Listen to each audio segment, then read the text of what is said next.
مشروط ہے عمل سے، اور یہ حاصل ہوتا ہے جب کوشش کی جائے دل سے۔ علم و ادب سکھلائیں گے، دین خدا پھیلائیں گے، مسجد میں بھی جائیں گے، ہم دو نعت سنائیں گے۔ اللہ تیرا ہے احسان، تو نے بڑھا دی سب کی شان، آیا ہے بن کے مہمان نور رمضان، نور رمضان، نور رمضان، نور رمضان، نور رمضان، نور رمضان۔ بسم اللہ الرحمن الرحیم، نحمدہ نصلی و نسلم علی رسولہ الکریم، اما بعد۔ ناظرین محترم، السلام علیکم ورحمۃ اللہ وبرکاتہ۔ پروگرام نور رمضان میں آپ کا خیر مقدم ہے۔ میں ہوں آپ کا میزبان حافظ عبدالعظیم، اور آج ہمارے ساتھ اسٹوڈیو میں موجود ہے ہمارے ہر دل عزیز مولانا حافظ و قاری عبدالصمد قادری ندامی صاحب۔ ناظرین، جیسے کہ آپ جانتے ہیں یہ پروگرام دینی شرعی سوالات کے جوابات پر مبنی پروگرام ہے۔ آپ کال کر سوال کر سکتے ہیں، ہمارا اسکرین پر نمبر موجود ہے۔ اور یہ یاد رکھیے، جب کبھی آپ کال کر رہے ہو تو تھوڑا ٹی وی کا والیوم کم رکھ کر بات کریں تاکہ آپ کے سوال کو ہم صحیح طور پر سمجھ سکیں۔ آئیے مولانا کا خیر مقدم کرتے ہیں۔ السلام علیکم ورحمۃ اللہ۔ وعلیکم السلام ورحمۃ اللہ وبرکاتہ۔ گزارش کرتے ہیں تمہیدی کلمات کے لیے سماعت فرمائیں۔ بسم اللہ الرحمن الرحیم، نحمدہ نصلی و نسلم علی رسولہ الکریم، اما بعد، فاعوذ باللہ من الشیطان الرجیم، بسم اللہ الرحمن الرحیم۔ شہر رمضان الذی انزل فیہ القرآن ھدی للناس وبینات من الھدی والفرقان، صدق اللہ العظیم۔ محترم سامعین و سامعات، ناظرین و ناظرات، السلام علیکم ورحمۃ اللہ وبرکاتہ۔ اللہ سبحانہ و تعالیٰ کا بے انتہا فضل و کرم ہے، رب ذوالجلال نے ہم تمام کو نبی رحمت محمد عربی صلی اللہ علیہ وآلہ وسلم کی امت مبارکہ میں پیدا ہونے کا شرف عظیم بخشا۔ بزرگوں اور دوستوں، اللہ کی یوں تو کئی ساری نعمتیں ہیں، وَإِن تُعُدُّوا نِعْمَتَ اللَّهِ لَا تُحْصُوهَا، اگر تم اللہ کی نعمتوں کو گنو تو تم ہرگز اس کا شمار نہیں کر سکتے۔ بے پایا رحمت ہے اللہ کی، مگر اس میں سب سے بڑی نعمت جو ہمیں عطا ہوئی ہے وہ نبی کریم صلی اللہ علیہ وسلم کی امت میں پیدا ہونے کا شرف ہے۔ بزرگوں اور دوستوں، اسی طرح حضرت سیدنا موسیٰ علیہ السلام کے متعلق بھی یہ بتلایا جاتا ہے کہ موسیٰ علیہ السلام اپنی دعا میں یہ اللہ سے طلب فرماتے ہیں کہ مولا، کہ کاش مجھے امت محمدیہ میں پیدا فرماتا، یعنی جو توریت سیدنا موسیٰ علیہ السلام پر نازل ہوئی، اس توریت میں جو فضیلت امت محمدیہ کی درج تھی، اس کو پڑھ کر آپ کے دل میں خواہش جاگی کہ میں امت محمدیہ میں پیدا ہوتا، حالانکہ آپ کلیم اللہ ہیں، آپ ایک اللہ کے نبی بحیثیت سرزمین پر ہیں، اور حضرت موسیٰ علیہ السلام تمام انبیاء میں وہ واحد شخص ہے جس کو سرزمین پر اللہ نے اپنے کلام سے نوازا۔ یوں تو خواب میں انبیاء اللہ سے کلام کیے ہیں، مگر براہ راست سیدنا موسیٰ علیہ السلام کو اللہ نے شرف بخشا۔ حضرت سیدنا موسیٰ علیہ السلام کلیم اللہ ہیں، لہٰذا اس کے باوجود آپ کی خواہش ہوتی کہ میں امت محمدیہ میں پیدا ہوتا۔ تو بزرگوں اور دوستوں، اس سے اندازہ لگائیں کہ ایک نبی کی خواہش کہ میں نبی ایک امتی بن کر وہ بھی امت محمدیہ میں پیدا ہوتا تو میرے لیے ایک شرف کی بات ہوتی۔ بہرحال یہ حضرت موسیٰ علیہ السلام کا یہ قول ہمارے لیے باعث فخر ہے کہ اللہ سبحانہ و تعالیٰ نے ہم کو بن مانگے، بغیر طلب کیے، کسب کے بغیر، اللہ سبحانہ و تعالیٰ نے ہمارے مقدر میں آپ صلی اللہ علیہ وسلم کا امتی لکھا، ہم صلی اللہ علیہ وسلم کی امتی بنے۔ تو بزرگوں اور دوستوں، آپ غور کریں اس مسئلے پر کہ اللہ سبحانہ و تعالیٰ نے فرمایا کنتم خیر امت اخرجت للناس تأمرون بالمعروف وتنہون عن المنکر وتؤمنون باللہ ولو آمن اہل الکتاب لکان خیرا لہم۔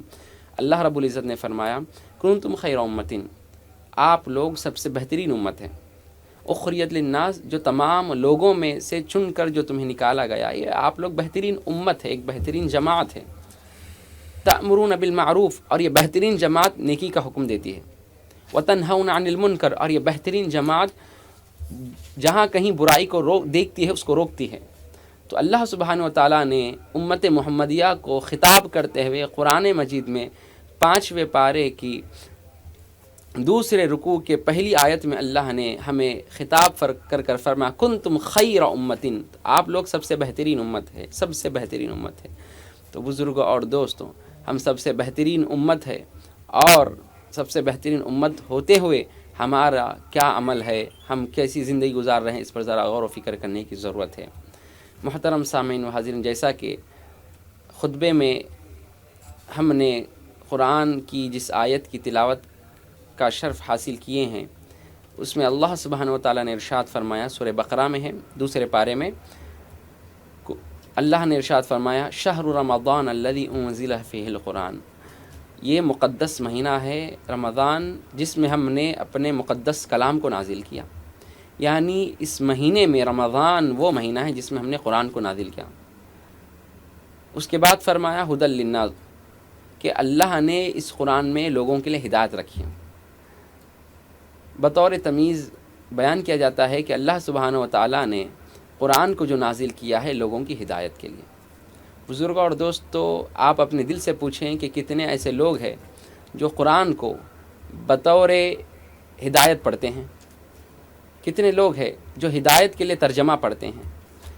کہیں ہمارے پاس ہمارے بچوں کو ہم ناظر قرآن پڑھا دیتے ہیں، بس بچے پڑھتے جا رہے ہیں، پڑھتے جا رہے ہیں، بچے ہرگز اس کا علم نہیں رکھتے ہیں کہ ہم کیا پڑھ رہے ہیں، کیوں پڑھ رہے ہیں، جو اللہ کا کلام ہے اس کا مفہوم کیا ہے۔ اب بچے سورۃ الکوثر پڑھتے ہیں، سورۃ الکوثر جس میں اللہ سبحانہ و تعالیٰ کا ارشاد ہے انا اعطیناک الکوثر فصل لربک وانحر ان شانئک هو الابتر۔ اللہ سبحانہ و تعالیٰ نے سورہ کوثر نازل فرمایا، قرآن کریم کا سب سے چھوٹا سورہ جو صرف 3 آیتوں پر منحصر ہے۔ اب یہ چھوٹے سورے کا کتنوں کو ترجمہ پتہ ہے بتائیے، یہ کوثر کے معنی کیا ہے، اللہ سبحانہ و تعالیٰ کیا ارشاد فرمانا چاہ رہے ہیں، بہت کم لوگوں کو اس کا علم ہوتا ہے۔ تو بزرگوں اور دوستوں، اللہ نے جو قرآن نازل فرمایا ہے یوں ہی ورق پلٹانے کے لیے نہیں، یوں ہی صرف ہمارے گھر میں موتا ہوا تو پڑھنے کے لیے نہیں، یوں ہی تو صرف ہمارے گھر میں کوئی فنکشن ہوا تو پڑھ لیتے ہیں، فلاں پڑھتے ہیں، یہ تو پڑھنا باعث برکت ہے ہی ہے، مگر قرآن کے نزول کا اصل مقصد ہدایت ہے۔ قرآن کے نزول کا اصل مقصد ہدایت ہے، اور ہدایت صرف ورق پلٹانے سے نہیں ملے گی، ہدایت کے لیے قرآن کو سمجھنا ہوگا، اللہ کے کلام کی تفہیم ضروری ہے۔ تو بزرگوں اور دوستوں، صرف اپنے بچوں کو قرآن ناظرہ یا حفظ کرا کر مت چھوڑو، بلکہ قرآن فہمی کو ان کا درس دو۔ ایک ایسے مفتی صاحب، ایک ایسے جید عالم دین کو اپوائنٹ کرو کہ جو قرآن کو بہتر سمجھے بھی ہیں اور قرآن کو اچھے طریقے سے سمجھانا بھی جانتے ہیں۔ تو بزرگوں اور دوستوں، رمضان میں کوشش کریں کہ قرآن کی تلاوت کریں، اور ساتھ ہی ساتھ ترجمہ سے اور تفسیر سے پڑھنے کی بھی کوشش کریں۔ اگر آپ پوچھتے ہیں کہ مولانا کون سی تفسیر اردو میں پڑھنا بہتر ہے، تو میں آپ کو بتاتا ہوں، ترجمہ قرآن کے لیے جامع نظامیہ کے مفتی حضرت عبدالباری رحمۃ اللہ علیہ کی تفسیر باری موجود ہے، آپ اس کو بھی ترجمے کے طور پر پڑھ سکتے ہیں۔ اسی طرح ترجمہ اور تفسیر دونوں ایک جامع نظامیہ کی اور ایک بڑی شخصیت جو سابق میں شیخ الجامعہ کے عہدے پر بھی فائز رہے، جن کو پوری دنیا حسرت پیا کے نام سے جانتی ہے، عبدالقدیر صدیقی رحمۃ اللہ علیہ، ان کی بھی تفسیر صدیقی موجود ہے، آپ اس سے بھی استفادہ کر سکتے ہیں۔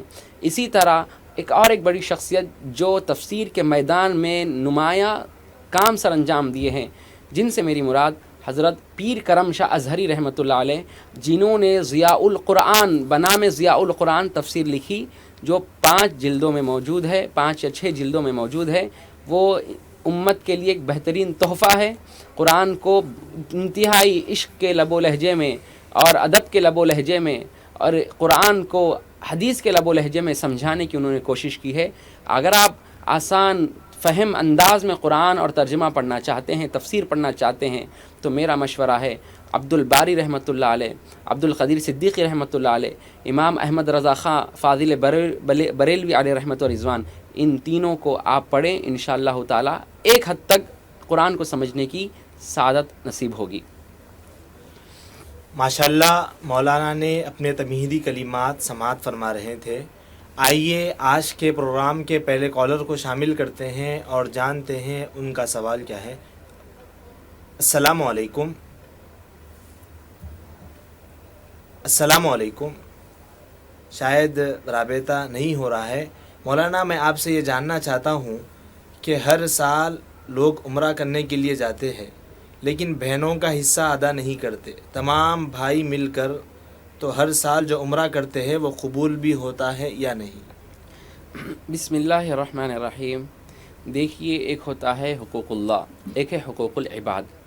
حقوق اللہ کہتے ہیں جو اللہ کے حقوق ہے، جیسے نماز ہے، روزہ ہے، زکوٰۃ ہے، حج ہے، یہ تمام حقوق اللہ اور زکوٰۃ میں حقوق العباد بھی آتے ہیں۔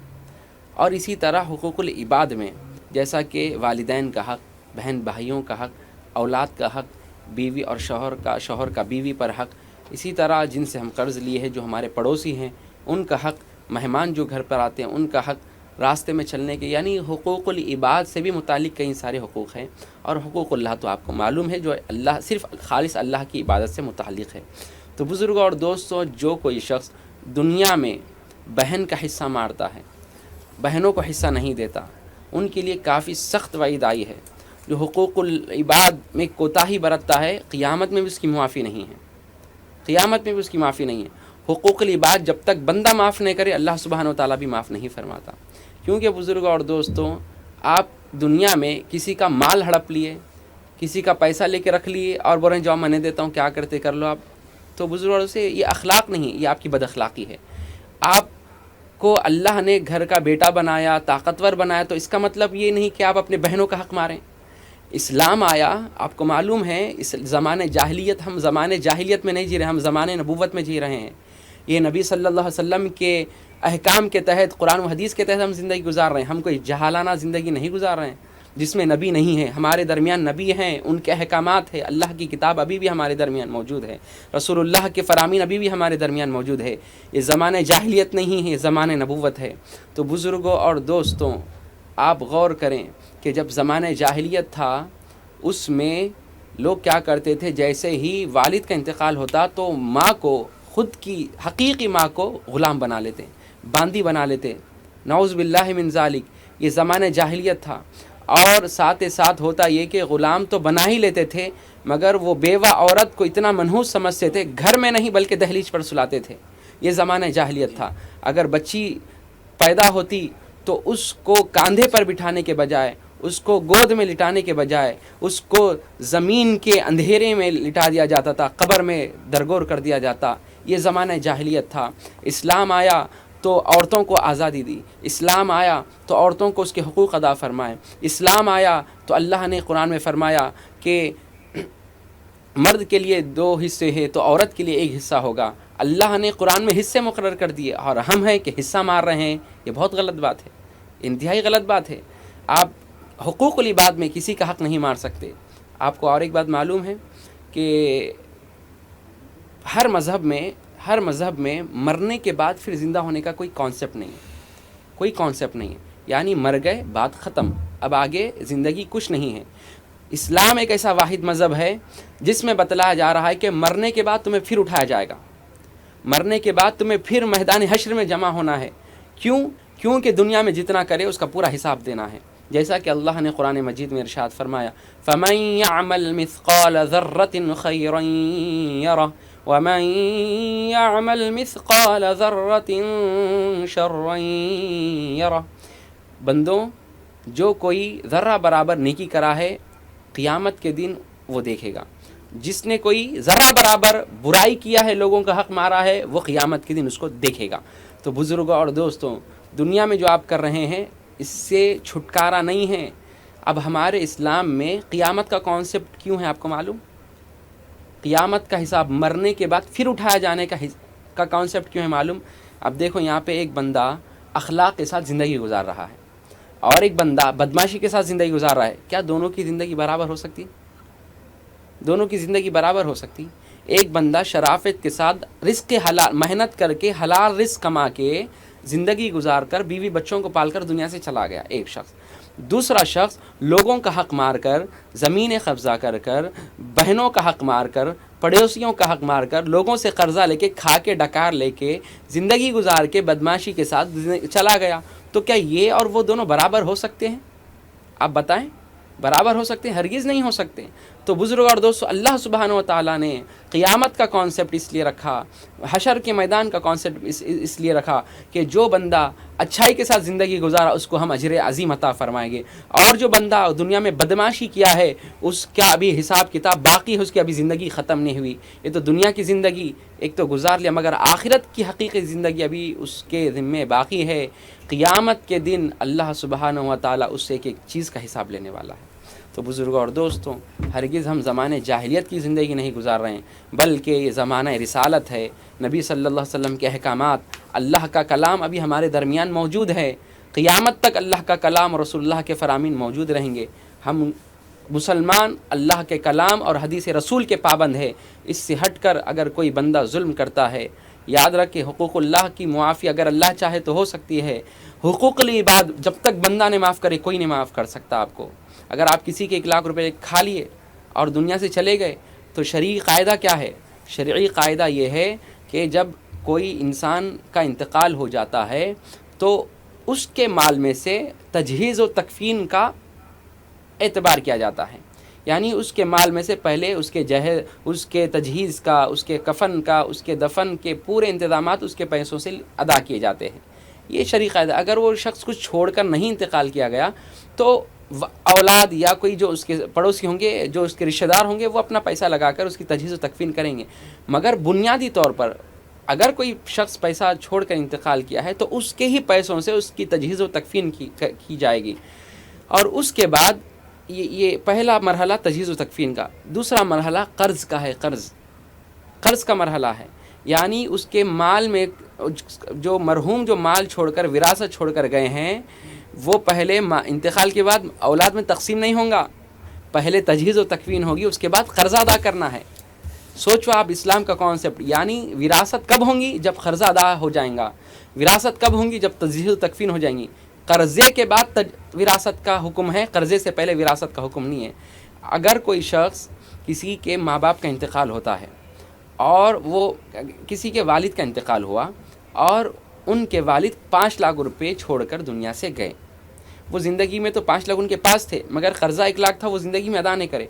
اب اولاد پر واجب ہو گیا کہ والد کے انتقال کے بعد والد نے جو 5 لاکھ چھوڑ کر دنیا سے گئے ہیں، اس میں سے تجہیز و تکفین کے لیے آپ ایک 25 سے 30 ہزار نکال دو تو کتنے بچے؟ 30 ہزار بھی نکالے تو 4,70,000 بچے. 4,70,000 روپے میں 1 لاکھ والد کو قرضہ تھا، تو اس میں سے 1 لاکھ پہلے نکالیں گے، یعنی اب بچا 3,70,000.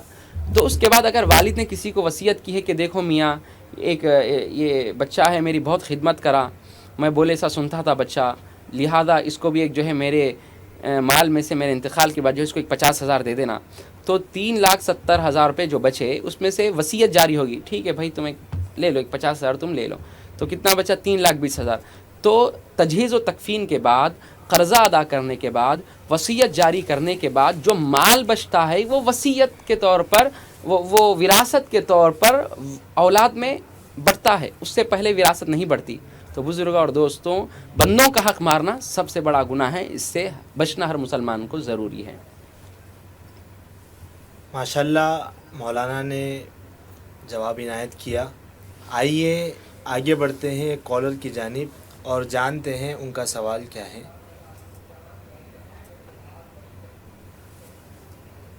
السلام علیکم. شاید رابطہ نہیں ہو رہا ہے. مولانا میں یہ جاننا چاہ رہا ہوں کہ عمرہ ہر سال. آئیے کالر کو شامل کرتے ہیں اور جانتے ہیں ان کا سوال کیا ہے. السلام علیکم. السلام علیکم. وعلیکم السلام. تھوڑا آواز سے بتائیے آپ کیا سوال. جی جی بتائیے، آپ کی آواز آ رہی ہے، کیا سوال ہے آپ کا؟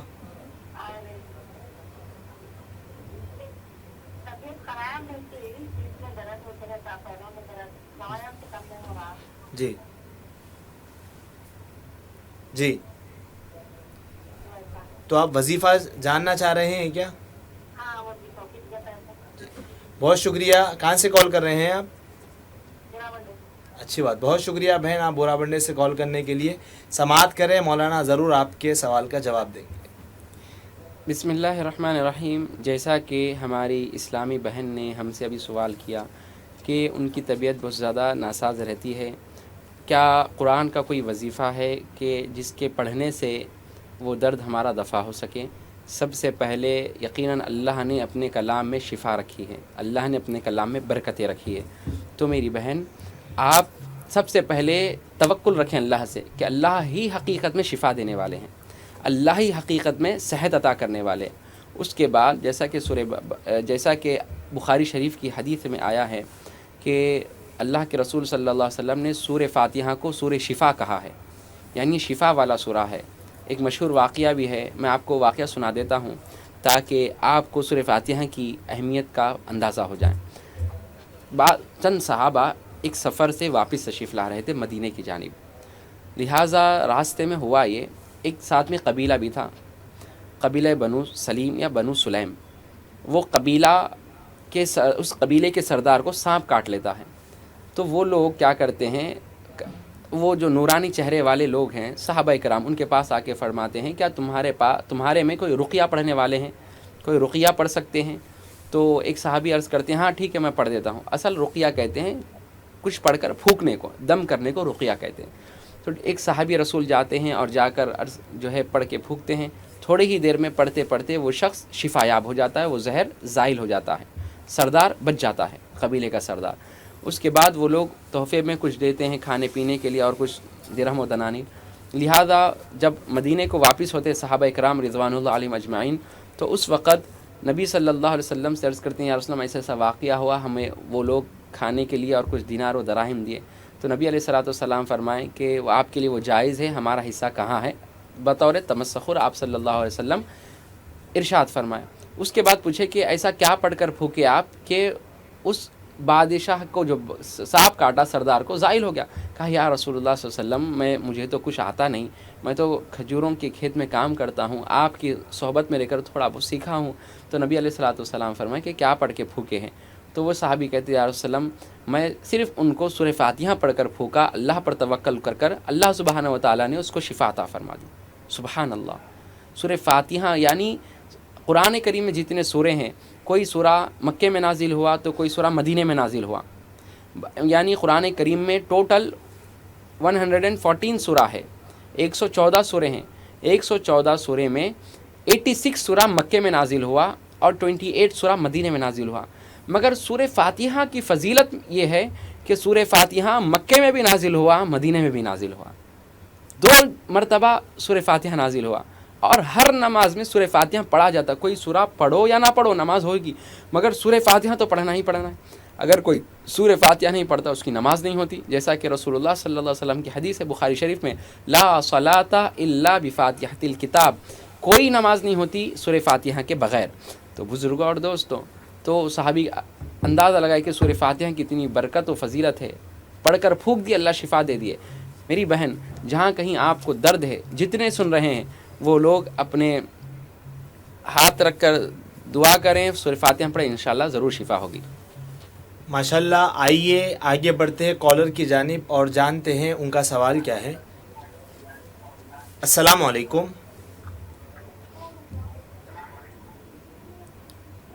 السلام علیکم. جی وعلیکم السلام ورحمۃ اللہ. بتائیے کیا سوال ہے آپ کا.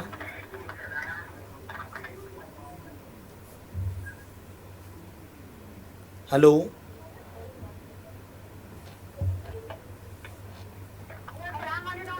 وعلیکم السلام ورحمۃ اللہ. جی بتائیے کیا سوال ہے بیٹا.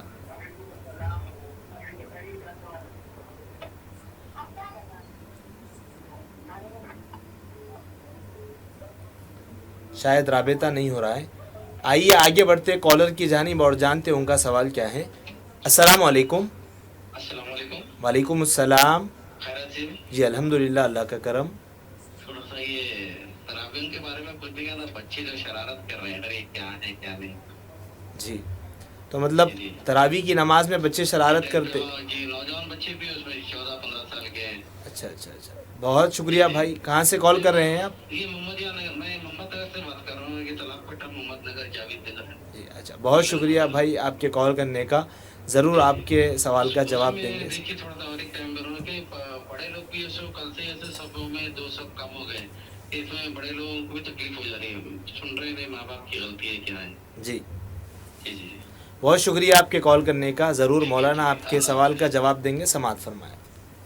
بسم اللہ الرحمن الرحیم. دیکھیے جیسا کہ ابھی ہمارے بھائی نے اسلامی بھائی نے سوال کیا کہ ایک تو پہلا سوال یہ تھا کہ بچے شرارت کرتے ہیں نماز تراویح میں پیچھے, تو ان کے لیے کیا حل ہے. تو دیکھیے بھائی, سب سے بہترین حل تو ان کے لیے ہے کہ ان کو سب سے پہلے مسجد سے نہ روکے, کیونکہ بچوں کو مساجد سے آنے سے روکیں گے تو وہ آج نہیں تو کل ضرور عبادتوں سے دور ہو جائیں گے.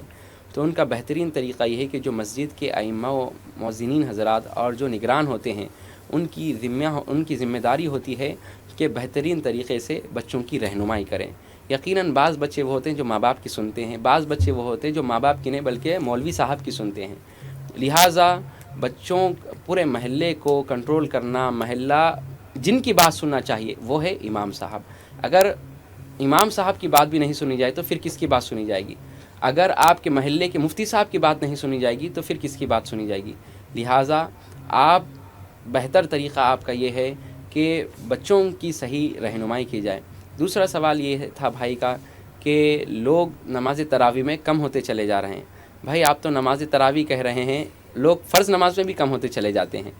فرض نماز کا بھی یہی, یعنی جن کو اللہ توفیق اور ہدایت دیں ضرور وہ نمازوں میں شامل ہوتے ہیں. جن کو ہدایت اور توفیق نہیں ہے تو آپ اور ہم بھی کچھ نہیں کر سکتے. ہدایت اور توفیق من جانب اللہ ہوتی ہے. لوگ ہو سکتا ہے کوئی کسی وجہ سے, ایسا ہم حسن ظن بھی رکھنا چاہیے, ہو سکتا ہے کسی وجہ سے کوئی انسان جو ہے کام میں مصروف ہوگا یا کاروبار میں مصروف ہوگا یا کسی ایمرجنسی میں ہوگا, وہ یہاں نہیں پڑھا تو کسی اور جگہ ضرور پڑھ لے گا یا نہیں تو گھر میں پڑھ لے گا. تو بہرحال بزرگوں اور دوستوں, تراویح سنت موقدہ ہے چاند دکھنے سے لے کے چاند دکھنے تک.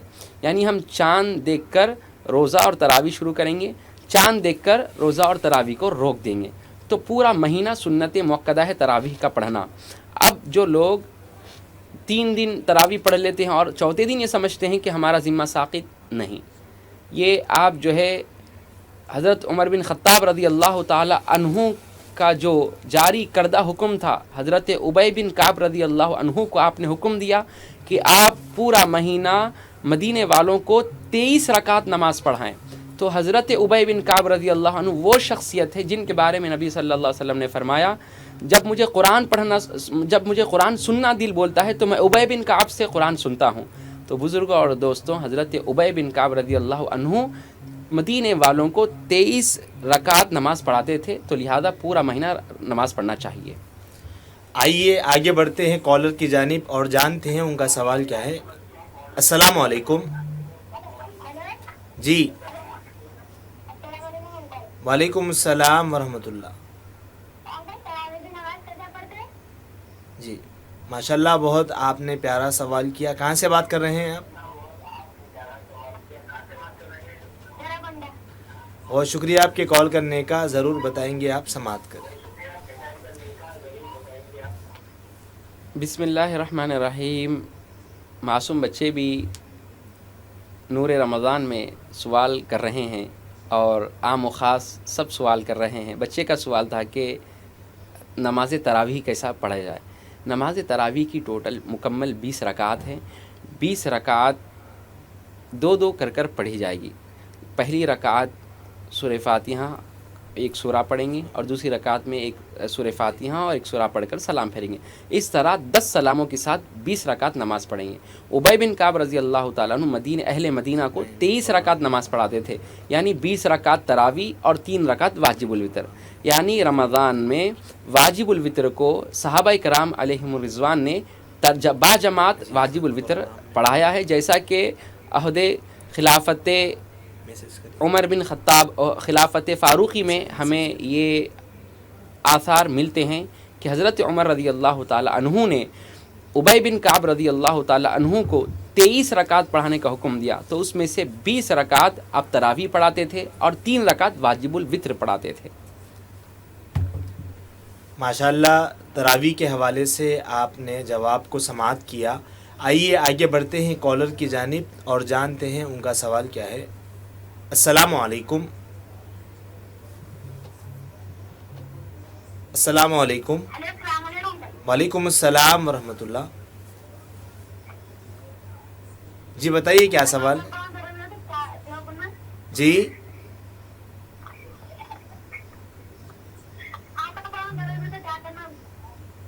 بہت شکریہ آپ کے کال کرنے کا، ضرور جواب دیں گے، سماعت فرمائیں۔ یہ پوچھنا چاہ رہے ہیں کہ ایک معصوم لڑکے ہیں، پیر ہاتھ اگر درد ہوتے ہیں تو کیا کرنا چاہیے؟ جی بسم اللہ الرحمن الرحیم۔ دیکھیے اسلام لا اکراہ فی الدین والا مذہب ہے، یعنی دین میں کوئی زور زبردستی نہیں ہے، بلکہ اگر اسلام میں حکم یہ ہے کہ نماز پڑھو، نماز پڑھنا فرض ہے، تراویح پڑھنا سنت مؤکدہ ہے۔ اگر کوئی اپنے نبی صلی اللہ علیہ وسلم کی ایک سنت بھی ترک نہیں کرنا چاہتا، اس کے ہاتھ پیر میں درد ہے تو شریعت اجازت دے رہی کہ بیٹھ کے نماز پڑھو۔ اگر آپ بیٹھ کر نماز نہیں پڑھ سکتے ہیں تو فرمایا گیا کہ فرض نماز ہے، اشارے سے نماز پڑھو، مگر نماز پڑھو، نماز ترک نہیں کرنا ہے، نماز پڑھنا ہے، کیونکہ یہ حقوق اللہ ہے، یہ اللہ کا حق ادا کرنا ہے دنیا میں۔ 5 نمازیں اللہ نے فرض کی پڑھنا ہے۔ اگر تراویح کی نماز شوق سے کوئی 20 رکعت پڑھ رہا ہے اور اس کے جسم میں درد اور ہاتھ پیر کی تکلیف کی وجہ سے وہ ٹھہر نہیں سکتا، بلکہ وہ نماز میں اس کو تکلیف ہو رہی ہے، تو اس کے لیے اجازت ہے کہ وہ بیٹھ کر نماز پڑھے، بیٹھ کر نماز پڑھ سکتے ہیں، بیٹھ کر نماز میں کوئی حرج نہیں ہے۔ ہاں آپ بیٹھ کر نماز پڑھنے کا طریقہ ایک بار اپنے قریبی عالم دین سے پتہ کریں کہ بیٹھ کر نماز پڑھنے کا طریقہ کیا ہے۔ بہرحال نماز پڑھنا ہے، معاف نہیں ہے، فرض نماز ٹھہر کر نہیں پڑھ سکتے تو بیٹھ کر پڑھنا چاہیے۔ سنت تراویح سنت مؤکدہ ہے، اگر آپ پڑھ رہے ہیں شوق سے تو اگر ٹھہرنے کی طاقت نہیں ہے تو آپ معذور مانے جائیں گے، لہٰذا آپ بیٹھ کر نماز پڑھیں گے، مگر پڑھیں گے۔ ماشاءاللہ آئیے آگے بڑھتے ہیں کالر کی جانب اور جانتے ہیں ان کا سوال کیا ہے۔ السلام علیکم۔ شاید رابطہ نہیں ہو رہا ہے۔ مولانا آپ سے میں یہ جاننا چاہتا ہوں کہ تراویح چھوڑنے کے لیے کیا وعید بتائی گئی؟ جو شخص تراویح کو چھوڑتے ہیں، جان بوجھ کر تراویح کو چھوڑتے ہیں، تو ان کے لیے کیا وعید بتائی گئی ہے، اس پر آپ روشنی۔ بسم اللہ الرحمن الرحیم۔ جیسا کہ صحاح ستہ یعنی احادیث کی وہ 6 معتبر کتب احادیث جن کو صحاح ستہ کہا جاتا ہے، جن کے نام ہیں بخاری، مسلم، صحیح بخاری، صحیح مسلم، ترمذی شریف، ابن ماجہ، سنن ابی داؤد، سنن نسائی، یہ 6 کتاب جن کو صحاح ستہ کہا جاتا ہے، ان 6 کتابوں میں اور اس کے علاوہ بھی کتب میں حضرت ابو ہریرہ رضی اللہ عنہ سے روایت ہے ان رسول اللہ صلی اللہ علیہ وسلم قال من قام رمضان ایمانا و احتسابا غفر له ما تقدم من ذنبه، جو بحالت ایمان اور اللہ کو راضی کرنے کے لیے جو رمضان کی راتوں میں قیام کرتا ہے، عبادت کرتا ہے، اللہ سبحانہ و تعالیٰ وہ قیام کرنے کی وجہ سے، تراویح کی برکت سے، تہجد کی برکت سے اللہ اس کے پچھلے تمام گناہوں کو معاف فرما دیتا ہے، سبحان اللہ۔ اس کے تمام گناہوں کو معاف فرما دیتا ہے۔ تو بزرگوں اور دوستوں، اس کے علاوہ نبی صلی اللہ علیہ وآلہ وسلم شعبان کے اواخر میں خطبہ ارشاد فرماتے ہیں، جن کو روایت کرتے ہیں حضرت سیدنا سلمان فارسی رضی اللہ تعالیٰ عنہ، کہ نبی علیہ الصلوۃ والسلام نے فرمایا کہ دیکھو تمہارے درمیان ایک ایسا مہینہ سایہ فکن ہونے والا ہے جو رحمتوں والا ہے، جو برکتوں والا ہے، اس میں ایک نفل کا درجہ ایک فرض کے برابر کر دیا جاتا ہے اور ایک فرض کا درجہ 70 فرائض کے برابر برابر کر دیا جاتا ہے۔ تم اس میں قیام، اللہ نے رمضان میں روزوں کو فرض کیا ہے اور قیام اللیل یعنی تراویح کو سنت مؤکدہ کیا ہے، لہٰذا تم اس میں عبادتوں کی کثرت کیا کرو۔ اور ہر رات آسمان پر ایک فرشتہ ندا دیتا ہے، یا باغی الخیر اقبل و یا باغی الشر اقصر، اے نیکی کرنے والے نیکیوں میں اضافہ کر دے، اے برا کام کرنے والے رک جا، رحمت والا رحمت کا مہینہ ہے، اس میں بھی برائی نہیں رکے گی تو کب برائی رکے گی؟ تو لہٰذا بزرگ اور دوستوں، یہ وہ مہینہ جس میں نیکیوں کو کثرت سے کرنا چاہیے۔ لہٰذا جو شخص تراویح نہیں پڑھتے ہیں انہیں سوچنا چاہیے کہ یہ ہمارے نبی صلی اللہ علیہ وسلم کی سنت، یہ صحابہ کرام کی سنت اور حضور صلی اللہ علیہ وسلم نے جن کو بہترین زمانہ کہا، خیر القرون ثم یلونہم ثم یلونہم ثم یلونہم، بہترین زمانہ میرے صحابہ کا، پھر ان کے بعد یعنی تابعین کا، ان کے بعد تبع تابعین کا، بہترین زمانہ جن کو رسول اللہ صلی اللہ علیہ وسلم نے فرمایا ہے، وہ بہترین زمانے والوں کا یہ بہترین طریقہ ہے کہ آپ پورے بہترین زمانے والے صحابہ، تابعین، تبع تابعین رضوان اللہ علیہم اجمعین 20 رکعت نماز تراویح ادا کرتے تھے، اور ہم اس سے دور ہے تو ہم بہترین زمانے والوں کی بہترین طریقے کو چھوڑ رہے ہیں اور نبی صلی اللہ علیہ وسلم کی سنت عمدن ترک کر رہے ہیں۔ لہذا سنت مؤکدہ کو عمدن ترک کرنے کا گناہ تو ہے ہی ہے، اور ساتھ میں یہ رمضان کی بے حرمتی بھی ثابت ہوتی ہے۔ ماشاءاللہ، آئیے آگے بڑھتے ہیں کالر کی جانب اور جانتے ہیں ان کا سوال کیا ہے۔ السلام علیکم، شاید رابطہ نہیں ہو رہا ہے۔ مولانا، میں آپ سے یہ جاننا چاہ رہا ہوں کہ عمرہ ہر سال فرض ہے یا صرف تمام عمر میں ایک مرتبہ کرنا فرض ہے؟ جی، اس سے پہلے کہ کالر کو شامل کرتے ہیں ان سے بات کر لیتے ہیں۔ السلام علیکم۔ جی جی، السلام علیکم۔ وعلیکم السلام۔ ہماری بچی نیشنل کی پیدا ہوئی بچے ہیں 12 سال کی ہے، جی وہاں سب بلانا پڑتا، ہر چیز ہم آپ کو کرنا پڑتا ہم کو، جی ٹھیک ہے، کیا کرنا چاہیے؟ سوال کیا ہے آپ کا وہ بتائیے آپ۔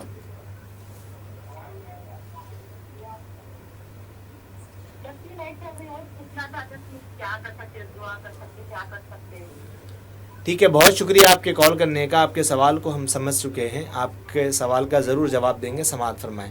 یہ جاننا چاہ رہی ہیں کہ ان کی لڑکی ہے، 12 سال کی لڑکی ہے، اور وہ ماں خود ہی جو ہے اپنی اولاد کا ہاتھ دھلوانا پڑتا، منہ دھلوانا پڑتا، تو وہ اپنی خودی سے نہیں کر پا رہی ہے، تو اس کے لیے کچھ وظیفہ یا اس کی کچھ صحت کے لیے آپ بتائیں تو۔ بسم اللہ الرحمن الرحیم۔ دیکھیے، ایسے بچے جو خود سے اپنا کام نہیں کر سکتے، خود سے صفائی کا بھی خیال نہیں رکھ سکتے، تو ایسوں کو اسلام میں معذور قرار دیا گیا ہے۔ معذور ہے یہ شخص، یعنی خود سے کچھ نہیں کر سکتے، اگر ان کو وضو کروایا جائے تبھی وہ باوضو ہوتے ہیں، ورنہ نہیں۔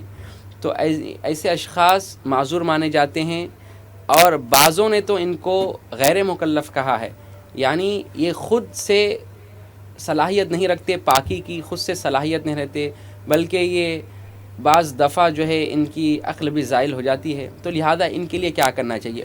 وظیفے کے طور پہ میں آپ کو بتاتا ہوں کہ اللہ سبحانہ و تعالیٰ نے قرآن کریم میں 114 سورہ نازل فرمائے ہیں، اور رسول اللہ صلی اللہ علیہ وسلم نے سورہ فاتحہ کو سورہ شفا کہا ہے، برکت والا اور شفا والا سورہ ہے، جیسا کہ ابھی پروگرام میں کچھ دیر پہلے ہم نے سورہ فاتحہ کی فضیلت پر بخاری شریف کی حدیث کو پیش کرنے کی سعادت حاصل کی ہے۔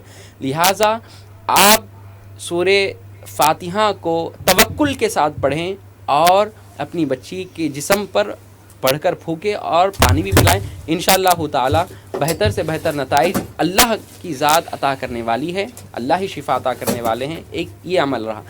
دوسرا عمل یہ ہے کہ آپ یہ دعا کے ساتھ ساتھ دوا کا بھی اہتمام کرنا چاہیے۔ دعا اللہ جہاں پر وہ بچی کے لیے شفا رکھا ہے، اللہ ضرور عطا فرمائے گا۔ تو بہترین طبیب، بہتر ڈاکٹر، ماہر ڈاکٹر سے بھی آپ رابطے میں رہیں، اور اللہ کے کلام کو بھی ہرگز نہ چھوڑیں۔ یقیناً اللہ سبحانہ و تعالیٰ دنیا میں ذرائع رکھے ہیں، حقیقت میں شفا عطا کرنے والے اللہ کی ذات ہے۔ لہٰذا ایسے بچے جو معذور ہیں، کم عمر کے ہیں، یہ مکلف بھی نہیں ہیں۔ کم عمر بچہ نابالغ ہوتا ہے، نابالغ بچے پر نہ نماز فرض ہے، نہ روزہ فرض ہے، نہ حج و زکوٰۃ فرض ہے۔ مولانا، جیسے کہ ابھی ہم کال سے پہلے آپ سے ایک سوال کیا تھا کہ عمرہ ہر سال فرض ہے یا صرف تمام جو ہے عمر میں ایک مرتبہ کرنا فرض ہے؟ بسم اللہ الرحمن الرحیم۔ فرض صرف 5 چیزیں مسلمانوں پر فرض ہے، اس کے علاوہ یا تو چیز واجب ہوگی، یا سنت ہوگی، یا مستحب، یا مباح ہوگی۔ تو اب جو عمرہ ہے، عمرہ نہ فرض ہے نہ واجب ہے، بلکہ عمرہ سنت مؤکدہ ہے، لکھا گیا ہے، سنت ہے۔ عمرہ فقط سنت مطلق ہے، یعنی نبی صلی اللہ علیہ وسلم نے اپنی زندگی میں عمرہ ادا فرمایا ہے۔ اور بتلایا جاتا ہے کہ نبی کریم صلی اللہ علیہ وسلم عمرہ ادا فرمائے ہیں۔ اگر کوئی شخص عمرہ ادا کرنا چاہتا ہے تو اس کے لیے یہ سنت عمل اور ساتھ ہی ساتھ نفل عمل بھی ہوگا، کیونکہ نبی کریم صلی اللہ علیہ وسلم اپنی زندگی میں عمرہ ادا فرمائے ہیں۔ اور اس کے علاوہ نبی کریم صلی اللہ علیہ وسلم کی یہ حدیث ان لوگوں کے لیے میں سنانا سعادت سمجھتا ہوں کہ جو لوگ رمضان میں عمرہ کرتے ہیں، رمضان میں عمرہ کرتے ہیں۔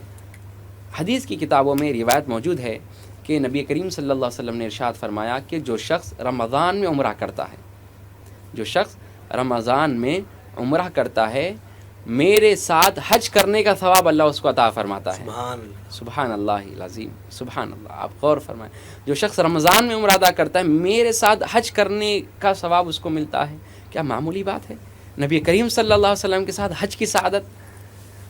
ہمارے استاد محترم سے جب ہم نے پوچھا کہ یہ حدیث نبی صلی اللہ علیہ وسلم کی یہ ہے، کیا ہے اس کا خلاصہ، اس کی تشریح فرمائے، تو ہمارے استاد محترم حفظہ اللہ نے فرمایا اس کی تشریح میں کہ نبی کریم صلی اللہ علیہ وسلم یہ احادیث خیبر کے موقع پر ان لوگوں کو سنا، وہ صحابہ اکرام رضوان اللہ علیہم اجمعین کو سنائے کہ جو یعنی یہ بات بلغوا عنی ولو آیا، میری ایک بھی بات ہو تو پہنچا دو کہہ کر حاضرین کو نبی صلی اللہ علیہ وسلم نے یہ حدیث سنائی کہ جو شخص رمضان میں عمرہ کرے گا میرے ساتھ حج کرنے کا ثواب ملے گا۔ یعنی ان صحابہ کے لیے جو صحابہ حج میں موجود نہیں تھے نبی علیہ السلام کے ساتھ، جو نبی کریم صلی اللہ علیہ وسلم کے ساتھ حج میں موجود نہیں تھے، دور دراز تھے، کوئی قضات کے مسئلے پر، کوئی سرداری کے مسئلے پر، کوئی معلم بنا کر نبی صلی اللہ علیہ وسلم صحابہ کو دور دراز بھیج دیے تھے، وہ لوگ حج میں نہ آ سکے، حجۃ الوداع میں نبی صلی اللہ علیہ وسلم کے ساتھ، تو نبی صلی اللہ علیہ وسلم ان کے لیے وہ حدیث بیان فرمائے کہ جو شخص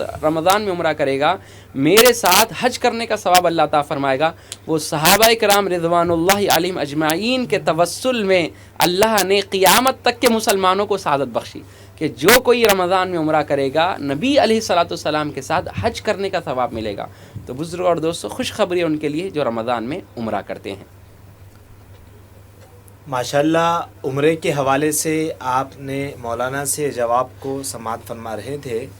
آئیے آگے بڑھتے ہیں ایک کالر کی جانب اور جانتے ہیں ان کا سوال کیا ہے۔ السلام علیکم۔ السلام علیکم۔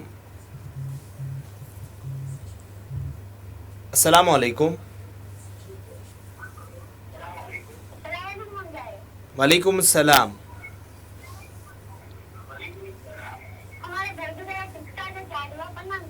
جی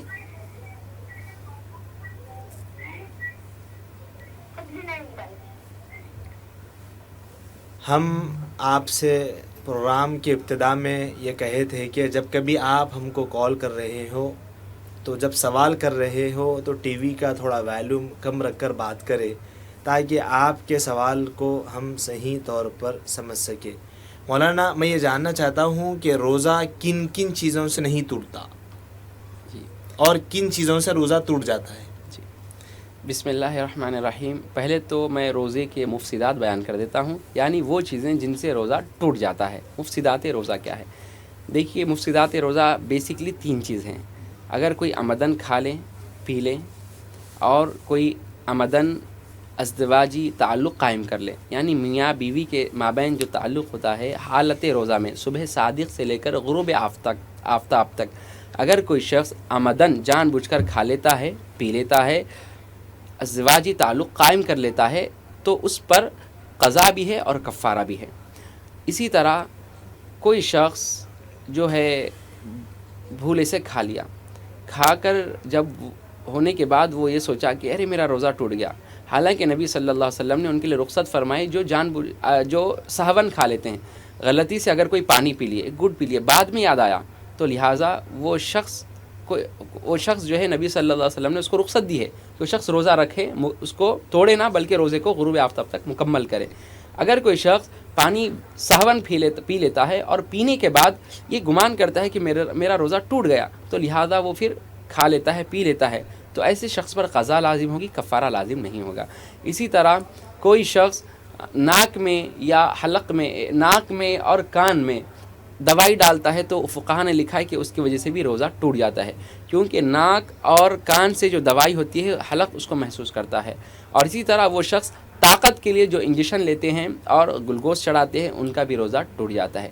اسی طرح وہ شخص جو عود یا عنبر یا اور کوئی خوشبودار چیز کا دھواں سونگھتا ہے اور دھواں اس کے حلق میں جاتا ہے تو لہٰذا اس کا روزہ بھی ٹوٹ جاتا ہے۔ یہ روزے کے مفسدات تھے، اور بھی کئی ساری چیزیں ہیں جس سے روزہ ٹوٹ جاتا ہے۔ لہٰذا اب وہ چیزیں جس سے روزہ نہیں ٹوٹتا، وہ یہ جو چیزیں میں بتلایا ہوں ابھی، یہ اگر سہون ہو جائیں اور آپ یہ سمجھیں کہ میرا روزہ ٹوٹ گیا ہوگا تو آپ توڑ دیں روزہ، تو قضا لازم ہوگی۔ اگر آپ جان بوجھ کے ایسا کریں عمدن کہ ہونا بول کے روزہ توڑے، تو اس سے قضا بھی لازم آئے گی اور اس کا کفارہ بھی ہے۔ روزہ جان بوجھ کر توڑنے کا کفارہ کیا ہے؟ جان بوجھ کر توڑنے کا کفارہ ہے کہ ایک غلام کو آزاد کرے۔ غلامیت کا زمانہ نہیں تو اس کا دوسرا بتلایا گیا کہ 60 مسکینوں کو کھانا کھلائیں، اور اگر یہ بھی نہ ہو سکے تو بتلا کہ 60 روزے پے در پہ مسلسل وداؤٹ مس اے ڈے، ایک دن بھی مس کیے بغیر مسلسل 60 روزے رکھنا وہ شخص جو جان بوجھ کے رمضان کا روزہ توڑتا ہے۔ تو لہٰذا عمدن رمضان کا روزہ اللہ نے ہم پر فرض کیا ہے، اب عمدن روزہ نہیں توڑ سکتے۔ تو لہٰذا جو شخص ایسا کرتا ہے وہ شخص مسلسل 60 روزے رکھے گا۔ عورتیں اس حکم سے مستثنیٰ ہیں، یعنی عورتیں مسلسل 60 روزے نہیں رکھ سکتی، بیچ میں وہ ان کو رخصت ہے، لہذا وہ ایام چھوڑے گی اور پھر 60 روزوں کو مکمل کرے گی۔ اسی طرح وہ چیزیں جن سے روزہ نہیں ٹوٹتا، وہ چیزیں ہیں جیسے مسواک کرنا، مسواک کرنے سے روزہ نہیں ٹوٹتا، سرما لگانا، سرما لگانے سے روزہ نہیں ٹوٹتا، تیل لگانا، تیل لگانے سے روزہ نہیں ٹوٹتا۔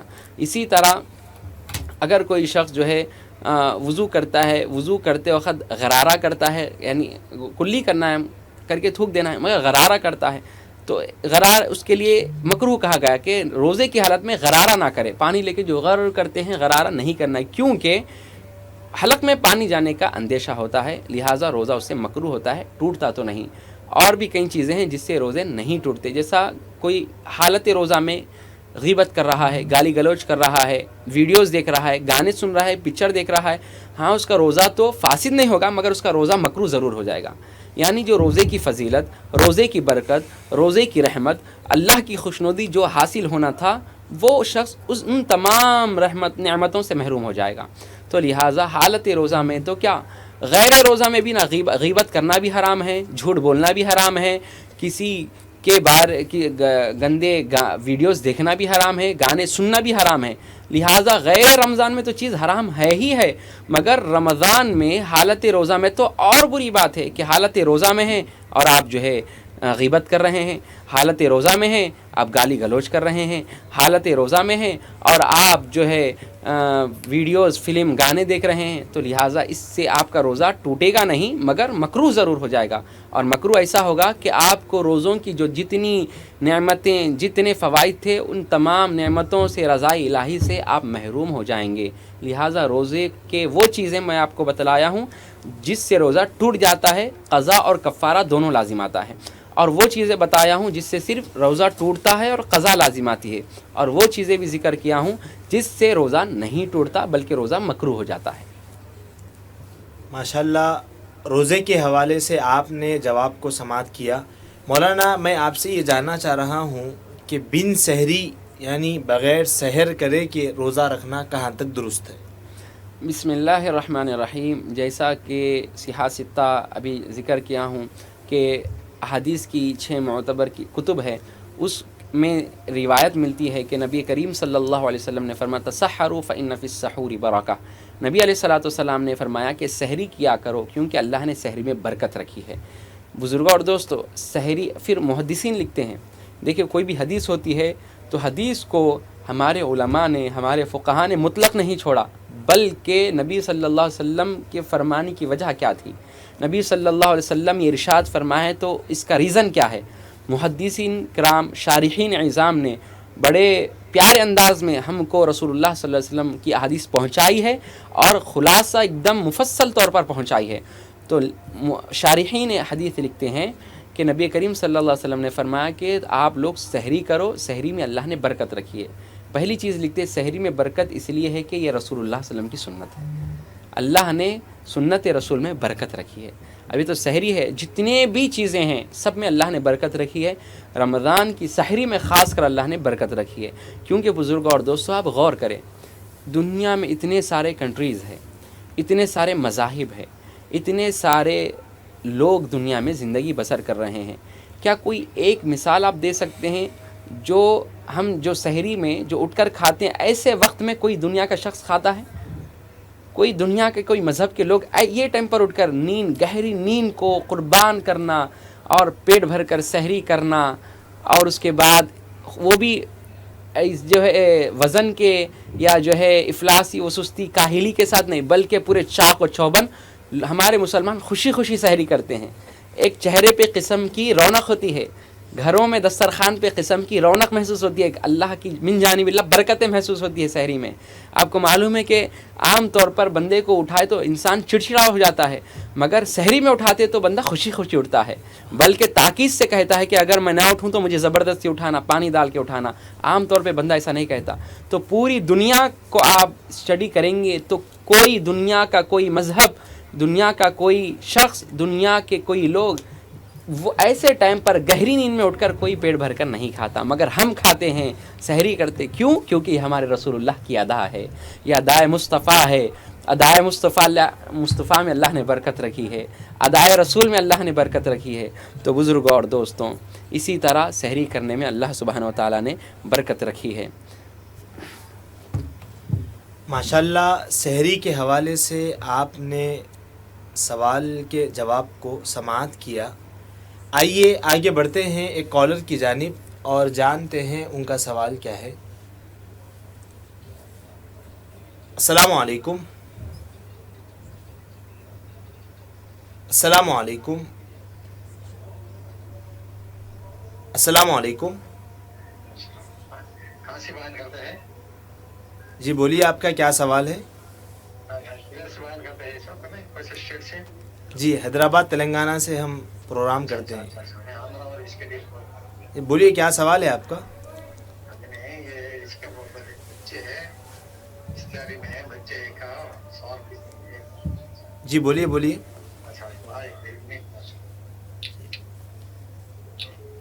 شاید یہ پوچھنا چاہ رہے ہیں کہ عام طور پر مطلب بچوں کو روزہ رکھایا جاتا ہے, تو مطلب یہ ہم ایڈ بھی کر لیتے ہیں, تو عام طور پہ ان کی عمر کیا ہونا چاہیے روزہ رکھوانے کے لیے, اور اس کے ساتھ ساتھ جو ہے بچوں کی روزہ رکھائی گھر میں دادا ہو یا نانا ہو یا چاچا ہو روزہ رکھائی کرتے ہو, تو ان کی روزہ رکھائی کرنا چاہیے یا نہ کرنا چاہیے, وہ پوچھنا چاہتے ہیں سر.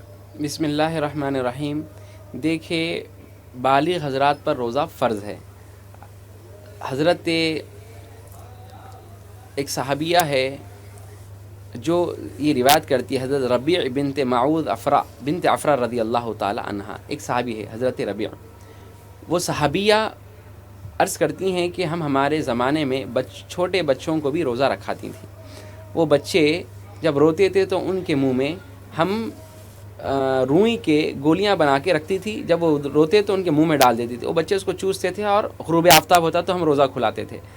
تو صحابہ کرام رضوان اللہ علیہم اجمعین سے والدین اپنے بچوں کو ابھی نابالغی زمانے میں ہی سے ہی تربیت کرتے ہیں, روزہ رکھاتے ہیں. اگر کوئی بچہ بالغ ہو جائے, اس کو تربیت ہی نہیں ہے, اس کو کبھی روزہ رکھائے نہیں, کبھی نماز پڑھائے نہیں, وہ بالغ ہونے کے بعد بولیں گا بھائی مجھے تو معلوم ہی نہیں یہ روزہ کیا چیز ہے, نماز کیا چیز ہے, تو وہ نماز اور روزہ کیسا پڑھے گا؟ تو لہذا وقت سے پہلے تربیت ہو تو بہتر ہے. آئیے آگے بڑھتے ہیں کالر کی جانب اور جانتے ہیں ان کا سوال کیا ہے. السلام علیکم. جی وعلیکم السلام.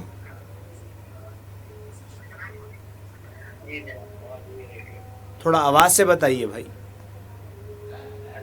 جی بتائیے کیا سوال ہے. جی بولیے, آپ کی آواز آ رہی ہے, بولیے.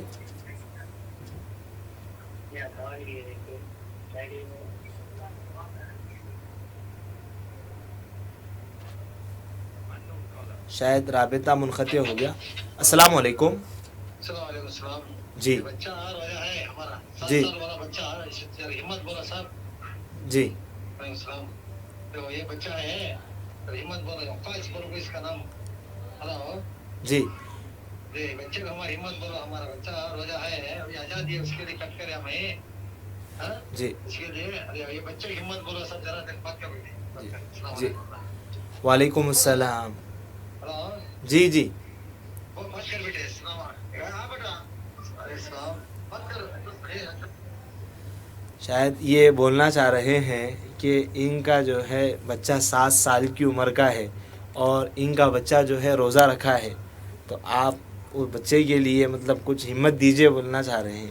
جی بسم اللہ الرحمن الرحیم. دیکھیے ہمارے معصوم بچے بھی عبادت الہی میں شوق بتاتے ہیں، تو جتنے بچے ہیں جیسا کہ ابھی ہمارے اسلامی بھائی نے سوال کال کیا تھا ان کو میں مبارکبادی دیتا ہوں. اور جتنے بچے ایسے معصوم بچے نابالغی کے زمانے میں روزہ رکھتے ہیں کم عمری میں، یقیناً قابل مبارکبادی ہے، کیونکہ روزہ تو مکلف حضرات بالغ حضرات پر اللہ نے فرض کیا، مگر علاوہ ازیں ماں باپ تربیت کے طور پر نابالغ بچے اور بچیوں کو بھی روزہ رکھاتے ہیں، تو یقیناً یہ قابل مبارکبادی ہے اور لائق تحسین ہے. اور ایسے جتنے بچے روزے رکھ رہے ہیں، بلکہ یہ صرف روزہ نہیں رکھ رہے ہیں بلکہ رضا الہی کا بھی باعث بن رہے ہیں. وہ والدین جن پر ماں باپ کی تربیت ہے اللہ ان سے بھی راضی ہوگا. آئیے آگے بڑھتے کالر کی جانب اور جانتے ہیں. السلام علیکم. السلام علیکم. جی وعلیکم السلام. بتائیے بھائی کیا سوال ہے آپ؟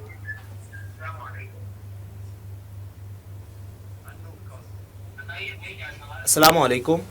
وعلیکم السلام. جی صاحب میرے کو پیشاب خطا ہو جاتا، جی خطرے گر جاتے، گردے تک نکل جاتا. جی میں عمرہ کو جانے والا ہوں، جی جاؤں گا بول کے نیت کیا ہوں، جی. مگر نہیں ہو رہا میرا. کہاں سے کال کر رہے ہیں آپ؟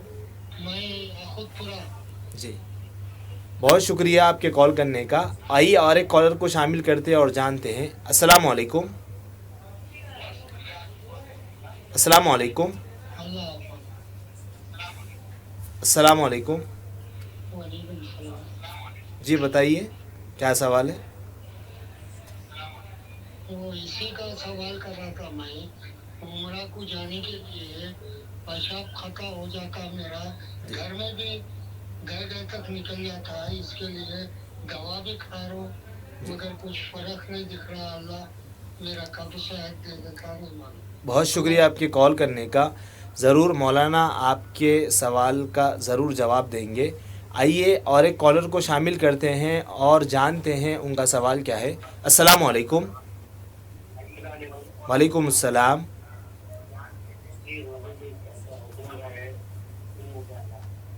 جی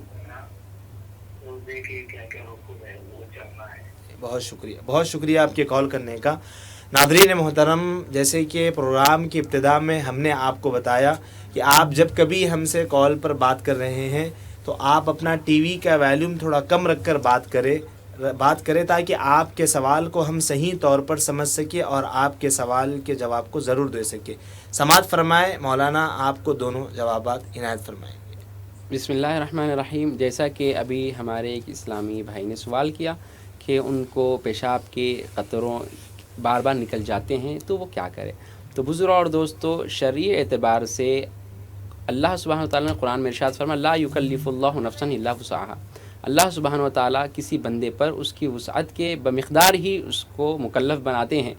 اب جو شخص جن کو بار بار جو ہے وضو کرے پیشاب کے بعد بھی قطرے نکل جاتے ہیں، اور وہ شخص جن کو نقصیر کی بیماری یعنی ناک میں سے خون نکل جاتا ہے، تو ان کا کیا حکم ہے. تو بتلایا گیا کہ وہ شخص جن کو سلسبیل بول یعنی بار بار پیشاب کے قطرے نکلنے کی بیماری ہے اور یہ شخص شرعی اعتبار سے معذور سمجھا جاتا ہے، تو یہ شخص پہلا جو ہے وضو کرنے سے پہلے ان کا طریقہ ہے فقہ میں، وضو کرنے سے پہلے اچھی طریقے سے طہارت لے لیں، طہارت کے بعد اچھی سے وضو کریں، اور عین نماز سے پہلے یعنی سنتوں سے پہلے سنت سے پہلے بالکل طہارت کر وضو کر نماز کو جائیں گے. اور اگر حالت نماز میں بھی ان کا کوئی پیشاب کا خطرہ نکلتا ہے تو اسلام ان کو معذور قرار دیتا ہے، تو لہٰذا ایسی صورت میں وہ نماز کو مکمل کریں گے. اب نماز مکمل ہوتے ہی ان کا وضو ٹوٹ جائے گا، نماز کی حد تک وہ معذور ہے. لہٰذا ایسے اشخاص کو چاہیے کہ وہ آج کل ایسے آلات آ رہے ہیں کہ پیشاب اگر خارج بھی ہو جائیں تو کپڑوں کو نہیں لگتا، بلکہ ایک مخصوص قسم کے لباس اس کے لیے بنائے گئے ہیں، وہ بھی استعمال کرتے ہیں اور وہ شخص جن کو یہ بیماری ہے اور وہ کہتے ہیں کہ مجھے عمرہ جانا ہے تو بالکل جا سکتے ہیں. اپنے قریبی مفتیان کرام سے آپ اس کی تفصیلی گفتگو کریں کہ عمرے میں جو ہے میں کیسے کیسے ارکان ادا کروں اور عمرہ کیسا کروں. لہٰذا آپ کا عمرہ ہو جائے گا. اور دوسرے صاحب نے یہ سوال کیا ہمارے اسلامی بھائی نے کہ روزے کے کچھ احکامات بتائیں. دیکھیے پہلا حکم تو جیسا کہ اللہ سبحانہ وتعالیٰ نے قرآن مجید میں ارشاد فرمایا بسم اللہ الرحمن الرحیم یا ایھا الذین آمنوا کتب علیکم الصیام کما کتب علی الذین من قبلکم لعلکم تتقون. اے ایمان والو، جس طرح ہم نے پچھلی امتوں پر روزہ فرض کیا ہے آپ پر بھی ہم نے روزہ فرض کیا ہے. کیوں فرض کیا ہے؟ لعلکم تتقون، تاکہ تم متقی اور پرہیزگار اللہ سے ڈرنے والے بن جاؤ. پہلا تو حکم روزے کا فرض ہے. پہلا حکم فرض یعنی رمضان کے entire Ramzan full month of Ramzan 30 days یا 29 ڈیز جب چاند دکھیں پورا رمضان روزہ رکھنا فرض ہے ایک. دوسرا ہے واجب یعنی جو شخص منت کرے، نذر مانے کہ اے اللہ اگر میرا یہ کام ہو گیا تو میں رجب کے 5 روزے رکھوں گا. اگر کوئی یہ نیت کر لیں تو اس پر روزہ واجب ہو جاتا ہے. اسی طرح روزہ رکھنا سنت ہے، جیسا کہ عاشورے کے دن روزہ رکھنا سنت ہے. ایام بیض ہر مہینہ چاند کی 13 تاریخ، 14 تاریخ، 15 تاریخ ان دنوں کو روزہ رکھنا سنت ہے. اسی طرح حضرت عائشہ صدیقہ رضی اللہ عنہ روایت کرتی ہے نبی صلی اللہ علیہ وسلم رمضان کے علاوہ کثرت سے جو روزے رکھتے تھے وہ مہینہ رجب اور شعبان کا ہے. تو ان ایام میں روزہ رکھنا سنت ہے. اس کے علاوہ روزہ رکھنا منع ہے، جیسا کہ عیدین ہے، عید الاضحیٰ، جیسا کہ عید الفطر ہے، اور ایام تشریق کے 4 دن یعنی 10، 11، 12، 13، اور عید کا ایک دن یعنی عید الفطر رمضان کی عید، اور عید الاضحیٰ بقرعید کے جو ہے اسلام کی 10، 11، 12، 13 یہ 5 دن رسول اللہ صلی اللہ علیہ وسلم نے روزہ رکھنے سے منع فرمایا. اسی طرح روزہ رکھنا مکروہ مانا جاتا ہے شعبان کے آخری دنوں میں یعنی 29، 30 میں بھی نبی صلی اللہ علیہ وسلم نے فرمایا کہ تم شعبان کے آخر کے روزے مت رکھو، 1 یا 2 چھوڑ دو، کیونکہ رمضان اور شعبان کے درمیان یعنی نفل روزہ اور فرض روزے کے درمیان فرق ہو جائے. تو لہٰذا اگر کوئی شخص کو عادت ہے اور وہ رکھ لے، اس کو علم نہ ہو کہ آج چاند تھی، تو وہ شخص جو ہے روزہ رکھ سکتا ہے. اگر کوئی شخص آمدن رکھتا ہے جان بوجھ کر کہ ہاں کچھ نہیں ہوتا رکھنے سے، تو لہٰذا نبی صلی اللہ علیہ وسلم نے منع فرمایا شعبان کے آخری 1 یا 2 روزہ رکھنے سے. اگر رکھ لیتا ہے تو ہو جائے گا، نہ رکھنا نبی صلی اللہ علیہ وسلم کی حدیث کے مطابق بہتر ہے. ماشاءاللہ. آگے بڑھتے ہیں کالر کی جانب اور جانتے ہیں ان کا سوال کیا ہے. السلام علیکم. السلام علیکم. شاید رابطہ نہیں ہو رہا ہے. مولانا آپ سے میں یہ جاننا چاہ رہا ہوں کہ ایکو جو ہوتا ہے، کیا ایکو میں اذان دینا کہاں تک درست ہے؟ بسم اللہ الرحمن الرحیم. مائک جو لاؤڈ اسپیکرز ہمارے مساجد میں لگائے جاتے ہیں، جس کو ہم بونگے بھی کہتے ہیں، جس پہ ہم اذان دیتے ہیں، اس میں ایکو ہوتی ہے. تو ایکو کا تو زمانہ اب نکلا ہے، پہلے سے لاؤڈ اسپیکر کا زمانہ ہے. تو ایکو میں اذان دینے سے کوئی قباحت نہیں ہے، بلکہ اس میں مؤذن صاحب کی آواز میں ایک قسم کی خوبصورتی میں اضافہ ہوتا ہے. اعلیٰ آوازیں کچھ نہیں ہے، بس جو آواز ہے وہ آواز کو تکرار کے ساتھ اور آواز کو ایک پیارے لب و لہجے میں پیش کرنے کا ایک قسم کا آلہ ہے ایکو. اس میں جو ہے اذان بھی ہو جاتی ہے، نماز بھی ہو جاتی ہے. لہٰذا مائک میں اذان دینا بھی جائز ہے، نماز پڑھانا بھی جائز ہے. کیونکہ نبی صلی اللہ علیہ وسلم کے دور میں تو یہ جو ہے ترقیات، یہ ٹیکنالوجیز، یہ ڈیجیٹل چیزیں کا زمانہ نہیں تھا. اب اس کی ایجادات ہوئی ہے. شرعی اعتبار سے شریعت اور فقہ قرآن و حدیث بڑی وسیع ہے، اور اہل وسعت کے لیے ہر قسم کی گنجائش نکلتی ہے قرآن و حدیث کی روشنی میں. ناجائز چیز کی تو کوئی گنجائش نہیں ہے. ہاں جائز چیزوں کی جو گنجائش نکلتی ہے، اہل علم حضرات اس پر تحقیق کر گفتگو کرتے ہیں کہ مائک میں اذان دینا بھی جائز ہے، نماز پڑھنا بھی جائز ہے. آئیے اذان کے بعد ایک کالر کو شامل کرتے ہیں. وعلیکم السلام. صاحب میرے سے ایک سوال پوچھنا ہے. جی بولیے. میں معذور آدمی ہوں. جی. ایک ہاتھ کا ذرا ہاتھ ٹوٹ گیا. جی. گر کے. جی. عمرہ کے لیے ہماری بیوی کو بولوں اکیلے چلے جاؤ آپ. جی. کسی محلے میں کوئی جا رہے ہو ان کے ساتھ جاؤ، ان کے بولا. جی.